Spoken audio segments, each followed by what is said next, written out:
আপনি দেখবেন অযথা যে ঐকমত্য কমিশনের দিনের পর দিন আলোচনা হয়েছে 1 বছরের সময় ধরে, এখন বলা হচ্ছে ঐকমত্য কমিশন নাকি প্রতারণা করেছে। কি প্রতারণা করলো? আমরা পার্টিসিপেট করেছি সেখানে।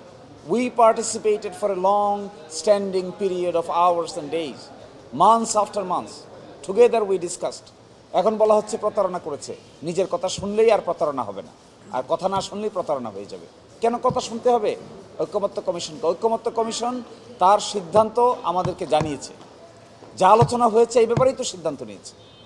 এখন প্রশ্ন হলো, আমি মতদ্বৈততা করেছি একটা বিষয়ে, আমার মতদ্বৈততা ঐকমত্য কমিশন শুনে নাই, নাও তো শুনতে পারে।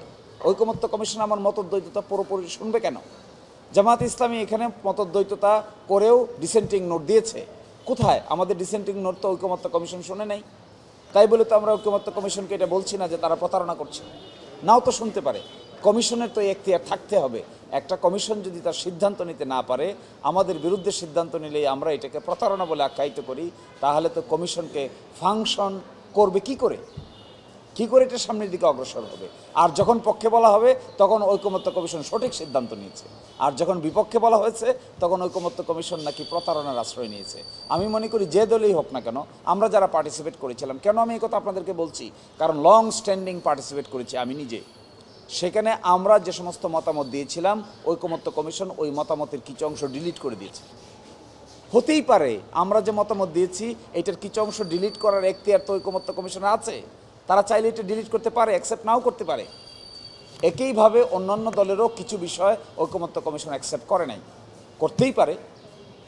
এবং সেই বিষয়ের কারণে এখন এসে ঐকমত্য কমিশনকে যদি আমরা প্রতারক বলি, তাহলে আর গণ অভ্যুত্থানের প্রতি শ্রদ্ধা থাকে কোথায়? সরকার এবং সিস্টেমের প্রতি নতুনত্ব থাকে কোথায়? এই জন্য আমরা বলছি, এই ধরনের টার্ম শব্দ ব্যবহার না করে বরংস আরও অনেক বেশি সোভার আন্ডারস্ট্যান্ডেবল ডিসকাশনে আসা উচিত। অন্যথায় everybody will be in difficulty. দেখুন, জুলাই সনদ বিষয়টা অনেক কিছু আলোচনার সারাংশ। এই যে সারাংশটা এখানে এসেছে, এই সারাংশটা কিভাবে বাস্তবায়িত হবে এই মর্মে দুইটা প্রস্তাব দিয়েছে, প্রস্তাব 1, প্রস্তাব 2। প্রস্তাব 1-এ বলা হয়েছে একটা ড্রাফট হবে, ড্রাফটটা গণভোটে যাবে। প্রস্তাব 2-তে বলা হয়েছে একটা তফসিল হবে, তফসিলটা গণভোটে যাবে। তো প্রস্তাব 1-এ যে ড্রাফট দেওয়া হয়েছে, এটা যদি অ্যাকসেপ্ট হয় তাহলে সংবিধান সংস্কার সভায় এটাকে গ্রহণ করা হবে, যদি জনগণ এটাকে অ্যাকসেপ্ট করে। আর প্রস্তাব 2-তে বলা হয়েছে তফসিলে উল্লেখিত বিষয়ে যদি পাশ হয় গণভোটে, তাহলে এটাকেও অ্যাকসেপ্ট করা হবে সংবিধান সংস্কার সভায়। সংবিধান সংস্কার সভা অ্যাকসেপ্ট করার পরে সংবিধান সংস্কার সভার দায়িত্ব এখানেই শেষ বলে গণ্য হবে। পরবর্তীতে সাধারণ যে পার্লামেন্ট থাকবে সেই পার্লামেন্ট তার যাত্রা শুরু করবেন।